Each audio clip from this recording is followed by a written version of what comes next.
അവന്റെ വിയർപ്പ് നക്കിത്തിന്റെ നാണം ഉണ്ടാവും നിനക്ക് നാണം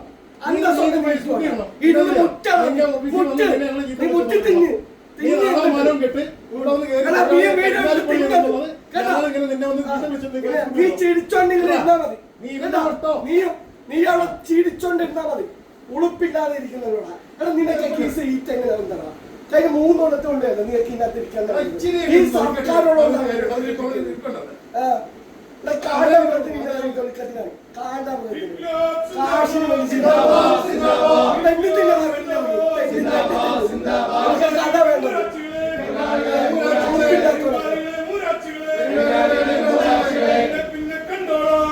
പിന്നെ കണ്ടോ